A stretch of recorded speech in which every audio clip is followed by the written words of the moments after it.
Malawi Brief. Ndi nthawi ya nkhani madzulo pa Times TV lero pa 11 February 2026. Mtsogoleri wa zipani zotsutsa boma nyumba ya malamulo a Simplex Chichola Banda wati anthu asayembekezere kuti iwo adzingoyankhula zilizonse popeza sizipani zotsutsa boma zongolongolola. Pakatipa anthu ena akhala akuloza chala zipanizi ponena kuti sizikuonetsa chidwi choyimira Amalawi pa ntchito zawo. Isaac Salima ali ndi nkhani yonse. Pakatipa zipani zotsutsa boma zakhala zikulozedwa zala pamene zikuchitira popereka mafunso ku boma pamene likuchitira zinthu zake. Koma poyankha pa nkhaniyi, mtsogoleri wa zipani zotsutsa boma ku nyumba malamulo a Simplex Chichola Banda nawonso adaloza chala anthuwa ponena kuti sangafotokoze bwino pa zimene iwo alephera. Chichola Banda anena kuti mwachitsanzo iwo wakhala akuyankhulapo pakatipa pa ziganizo zina zimene boma lachita. Iwo anaperekanso chitsanzo chakuti adayankhulapo pa nkhani yokhuza misonkho imene boma lakhazikitsa, komanso kuti posachedwapa adzudzula kumangidwa kwa aphungu ena pa nthawi imene akuchita zokhuza ntchito yawo za ku nyumba ya malamulo. Koma amene amayankhulapo pa nkhani za ulamuliro wabwino a Wonderful Nkhuche ati zikuoneka kuti zipani zotsutsa bomazi kulibeko. Kukakhala ku Malawi Congress Party kukuoneka utsogoleri sunatulukire ndikumaonetsa kuti chipani chikulowera uku. Tikungomva kwambiri mwina mikangano apo ndi apo mkatimo zomwe zikuonetsa kuti akadachirabe pa kuluza kumene kunachitika pa chisankho chakatatu. Katswiri naso pa nkhani za ndale a Gift Sambo anati pakadali pano ndi kudya mfulumira kuloza chala zipani zotsutsa bomazi pamene zagwirira ntchito zake, powonjezeranso kuti zaonetsa masomphenya akuti zikhoza kuchita bwino. Koma katswiri na pa nkhani za ndale a George Chaima akuganiza kuti zipani zotsutsa bomazi sizidaonetse kuthekera kwawo. Chilowere ni mboma ilili mbali yotsutsa mmene ndikuionera ine ndi mbali imene tinganene kuti yakhalabe yofoka. Tikaona mmene akambirana mu parliament session yapita ija palibe chikulu kwenikweni chimene tinganene kuti iyi chatheka chifukwa cha mbali yotsutsa. Pa chisankho cha ku nyumba malamulo imene chidachitika chaka chatha, chipani cha DPP chidapeza aphungu ku nyumba malamulo okwana 78 pamene aphungu ku nyumba malamulo ima pawokha adapeza mipando yokwana 70, pamene chipani cha MCP chidapeza mipando ya aphungu ku nyumba malamulo yokwana 53.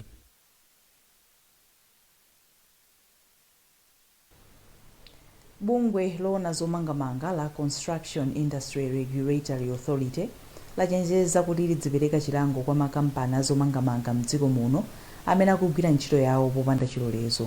Mkulu wa bungweli a Gerard Konje wati ndikuphwanya malamulo kuyamba ntchito ya zomangamanga opanda ukadaulo.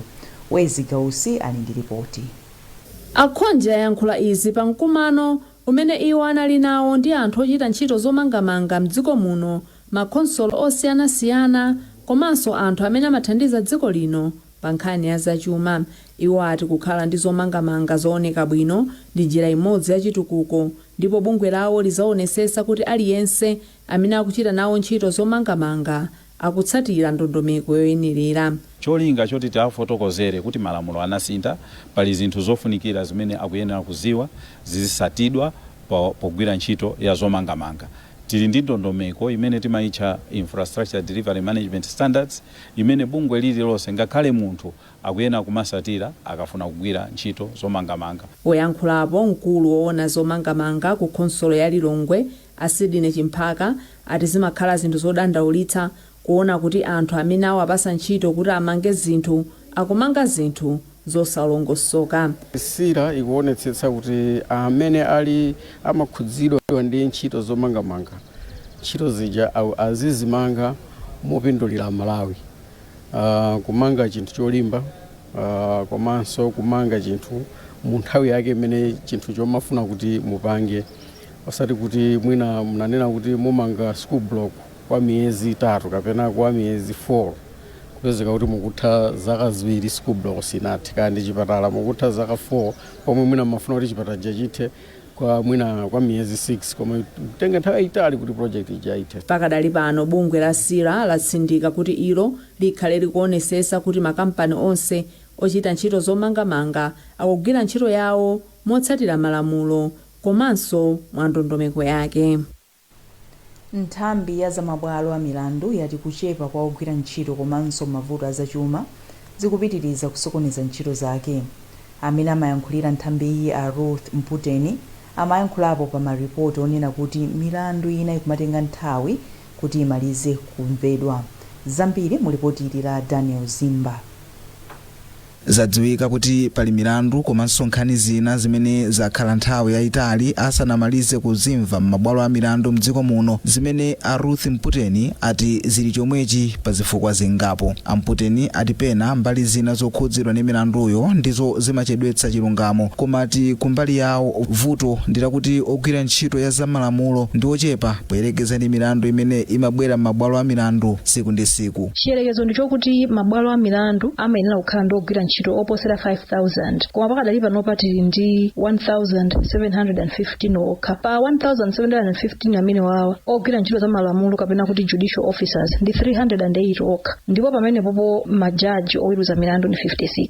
Koma chiwerengero cha milandu imene imabwera tsiku ndi tsiku ndi chochuluka mosagwirizana ndi manambala ndatchulawa. Osayiwalanso kuti pakadali pano chuma chimene mabwalo amagwiritsa ntchito ndi chosakwanira. Bungwe la Malawi Law Society nalo lagwirizana ndi nkhawa zokhudza kuchedwetsedwa kwa chilungamo mdziko muno, ndipo lawonjezeranso kuti pena milandu imachedwa kamba ka ulesi, kuchulukidwa ndi kunyalanyaza kwa wena mwa ogwira ntchito za malamulo. Mtsogoleri wa bungweli a Davis Njovu ati kuchedwetsa kumaliza kumva milandu ndi vuto lofunika kuchitapo kanthu msanga. Vuto ili likaleredwa ndikuti anthu adzata mdima mwina ndi kayendetsedwe milandu akagwidwa ntchito ka makhoti. Mapeto ake tidzakhala ngati kuti tapangitsa makhoti adzakhale chinthu chopanda phindu kwenikweni, chifukwa mwina anthu sangafunenso kuti milandu yawo izipita ku khoti. Madziwo kuti anthu amatha kupeza njira zopangira resolve ma issues awo mwa njira zina, akaona kuti kumene akupitako mwina zinthu zikuchedwa sizikuthandiza, ekuti ngakhale maloya amene azakhala opanda chochita. Pakadali pano dziko lino lili ndi oyimira anthu pa milandu opitirira 1,000, oweruza 56 ndi ogwira ntchito ya zamalamulo mu nthambi ya zamabwalo pafupifupi 308, pamene chiwerengero cha anthu mdziko muno chikupitirira 21 million. Bwalo la milandu ku Lilongwe layimitsa kufikira pa 17 April mlandu umene anthu ena asanu ndi atatu akuaganizira kuti adasokoneza zionetsero komanso kuvulaza ogwira ntchito wina wa mboma ku area 18 mu mzindawu mwezi wa March chaka chatha. Senior resident Precious Kondowe wati akuyembekezera kudzamva umboni wa mboni zina zitatu zomaliza pa 17 April po. A George Jefferson Kadzipatike ndi mmodzi wa oyimira oganiziridwawa pa mlanduwu, ndipo akufotokozera mtolankhani wathu Pemphero Malimba. Zonade kuti mlandu ukuyenda bwinobwino, poyambirira anabweretsa mboni ziwiri ndi lero aboma abweretsa mboni zitatu, achipatala awiri ndi wina amene amapanga organize ma demonstrations. Ndiye tinganene kuti ino zikupitirirabe bwinobwino. Pano pa upanga adijani mlandu ayimitsa kuti udzapitirire pa 17 nthawi imene atchula ya 10 o'clock. Zikakhala kuti fesi tinabwere ndiye kuti akhota kuti azipitiriza. Sazidikiranso kuti lawyer sanabwere, kaya accused sanabwere. Ngati accused sanabwere ndiye kuti amulanda belo nthawi yomweyo. Ndipo oyimira boma pa mlandu wa press court mwayi ulipo wati ndiokonzeka kubweretsa mboni zomalizazi m'bwaloli. Leloli tapanga mboni zitatu zonjezera pa ziwiri zija ngati mboni 5. Munjira ina aboma tatsala ndi mboni zitatu zokha zimene tikuyembekezera kuti posachedwa tikhala tikumalizitsa nkupanga close prosecution case. Ngati aboma tikanena kuti mlandu ukuyenda bwino, mmenenso milandu ina yakhala kuyendera ngati yakumbowe, chifukwa chakuti wakumbowenso tapanganso mboni zingapo, ndi milandu ina ngati ku parliament komanso yakumponera, kotera kuti ngati state kapena prosecution we are happy kuti there is progress. Komanso tithokoze kwambiri ma witness amene akuonetsa chidwi tikayitanisa akumadzaperekera umboni bwinobwino, komanso a court akumatipasa madeti so that tikhale tikuyenda bechitsogolo. Mulipoti lathu lapadera, Thomas Kachere akubweretsa poyera mchitidwe otaya zinyalala mwachisawawa omwe ukunonga chilengedwe. Lipoti ili likulunjika m'maboma a Mangochi ndi Nkhatabe, komanso anthu akutayanso matewera mwachisawawa, kumene makamaka anthu akutayanso matewera mwachisawawa.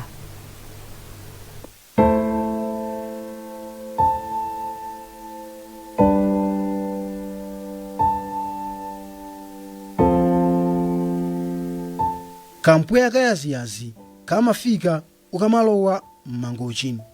Komatu chokhumudwitsa chimakhala zinyalala zomwe anthu akutaya mwachisawawa monga madaipa.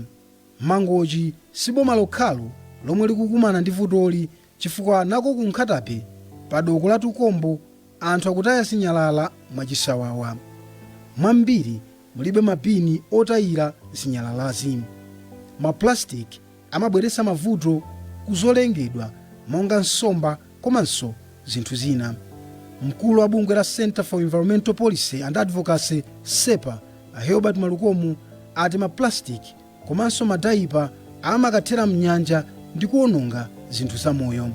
Tikudziwa kunena kuti nkhani ya madaipa kapena matewera amakono amene timagwiritsa ntchito kamodzi ndi kutaya ndi chinthu chimene tachizolowera ngati Amalawi chifukwa chonena kuti chimatichepetsera ntchito. Koma tidziwebe kunena kuti zinthu zimezi zili ndi maplastic mkati mwake, ndipo maplastic timadziwa kale kuti ali ndi kuipa kuti amakhalabe muchilengedwe samaonongeka kwa nthawi yayifupi yayi. Ndi zimenezo zimaononga nthaka, zimaononga mpweya, zimaononga miyoyo ya anthu chifukwa kuti zimakapitanso kaya ndi ngati kunkhani ya kunkhatabe munanena kuja kuti zikulowa mnyanja, ndi kuti nsomba zimapezeka kuti zikudya nawo zimene zija kukakhala kati kumangochiko, ndi kuti mwina mbuzi ngakhalenso ng'ombe zimene zimatha kudya zimafa. Zonsezo si zotichitira ubwino. Ndi kuipa kwa maplastic kuli apo, koma nkhani yonena kuti zikutayidwanso m'malo amene ali osayenerera, chimenecho ndiye chikuwonjezera kuipa kumene kulipo ndikale. Ndi kudabwa kwathu kapena nkhawa iliponena kuti kodi kumadera amene wawa kulibeko anzathu a council, kulibeko kodi aboma ali kuti mmene zinthu kodi sakumaziona, sakumadutsa malo amene wawa. Maplastic amaononganso zomera, kuchititsa madzi kusefukira komanso kuononga nthaka. Nkhalango ya Pamu yomwe ili m'boma la Mangochi inali bwino poyamba, koma pano ikukumananso ndi vutoli. Mayi Maria Yusuf m'boma la Mangochi ati izi zikuchitika kamba kosowa mabini otayira zinyalala. Oona za ufulu wa umoyo wabwino amaziko matimba ati mchitidwewu ukhoza kuyambisa matenda osiyanasiyana. Mudziona kuti nkhani zokhuza ndi chilengedwe zimafunanso kuti anthu azika zinthu zawo m'malo mwake, kuti anthu asakhale pa chiopsezo chinyanji kusiyanasiyana. Ndi zofesayisoni kuti kumeneko anthu akupanga zimene chimene tingapemphe boma komanso mafumu komanso anthu okhalidala kumene kuti ayesese kuti adziwisana kufunikira koteteza chilengedwe, komanso kuyesesa kuna kuti nkhani ngati madaipa ngati kaya mapepala ziziyikidwa m'malo mwake kuti zisabwise chiopsezo ku chilengedwe chimene chili kudera kumeneko.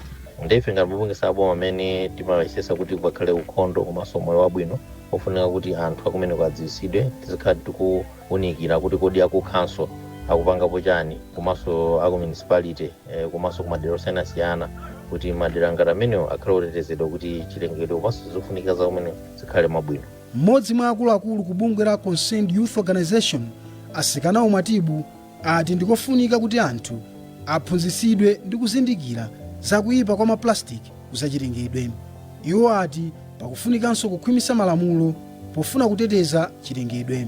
Ife ngati bungwe ndife okhudzidwa mmene mwina madivers akugwiritsidwira ntchito makamaka ku dziko lathu lino. Madivers ndi chinthu chabwino chifukwa chokuti mwina anthu akamagwiritsa ntchito zimakhala ngati zinthu zophweka zoti anthu sachapa.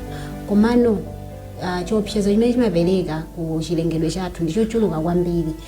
Ndifeyo tili concerned kwambiri foti pamatenga zaka kuti mwina diver izakhaizo kuti yaolerana munthaka, mwinanso munthu pafupifupi lifetime ya munthu usatani usaolerana. So kwathu ifeyo ndi kudandaula komanso kukhudzidwa kwambiri mmene anthu tikugwirisira ntchito madiver komanso mmene tikumatayira paliponse. Mkulu wa khonsolo ya Mangochi Ernest Kadzokoya ati ndi okhudzidwa ndi vutoli ndipo apempha anthu m'bomali kuti azitsata njira za ukhondo.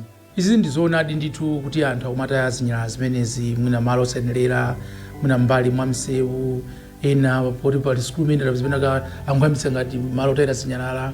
Ndiye ndizoti zikuchitikadi ndithu, ndipo ndimene takhala tikulimbana nawo ma residents kuti anthu okhala muno kuti ayi kuti tipaketa kuti athe ukhondo ayirokhala ndi udindo umene osamalira zinthu zimene zinyalala sizonguta zinyapenda paliponse kandi aphikaphika zakudya zawo akhale ndi malo otayira madustbin ndithu kuti akatemo zinthu zimenezi tili ndi mwayiso kuti tili ndi makampani amabwera amuna a private amene akumayenda mmalocation imu kumatolera zinthu ngati zimenezi ngati tinaina kamati Western Hygiene Solutions chitawo ndi imene inu tikupempha malizinsaja apange ubale ndi makampani amenewa kuti azitolera zinyalala zimenezi.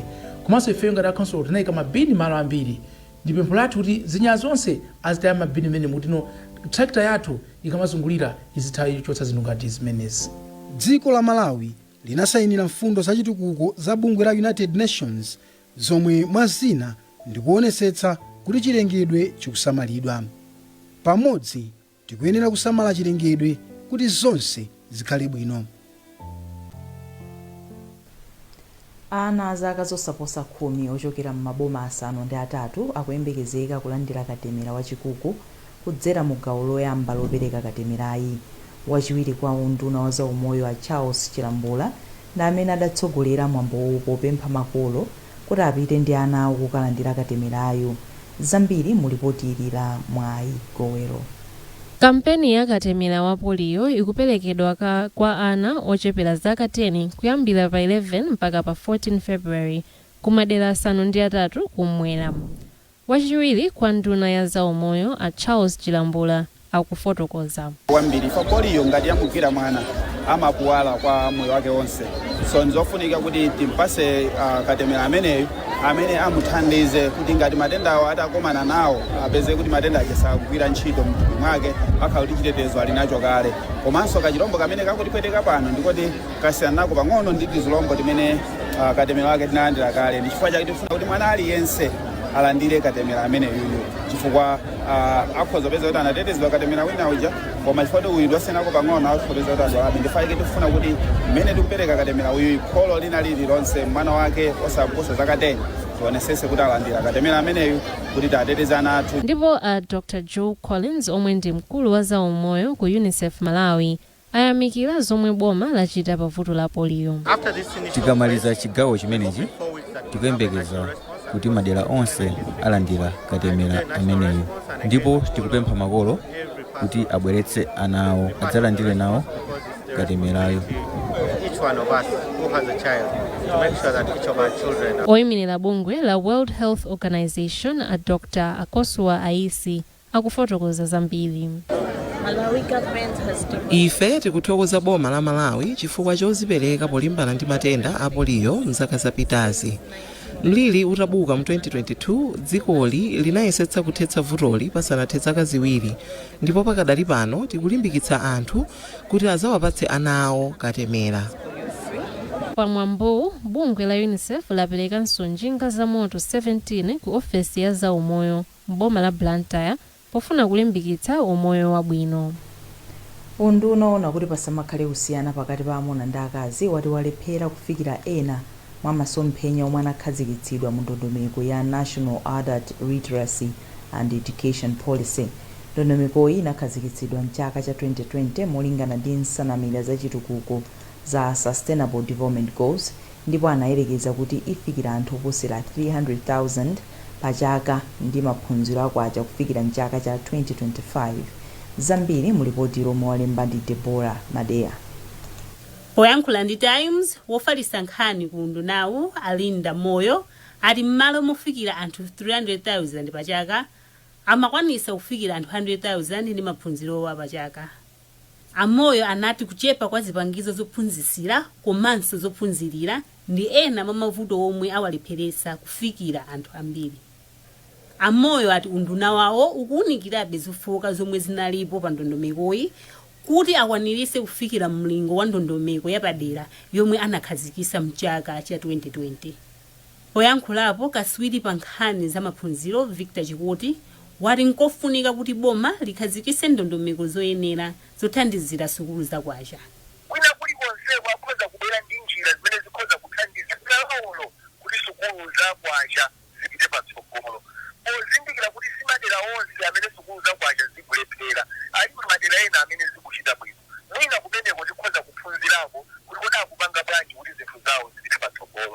Kumadera kumene zinthu zikuchita bwino tili ndi chiyembekezo kuti kutenga gawo zidzathandizira kwambiri kuti mavuto amene akhala kukumana nawo kumbuyo kokhudzana ndi sukulu zakwacha athetsedwe. malingana ndi unduna woona kuti pasamakhale kusiyana pakati pa amayi ndi abambo, amalawi oposera 24 pa 100 aliwonse satha kuwerenga ndi kulemba. nkhani zathu ndi zomwezi.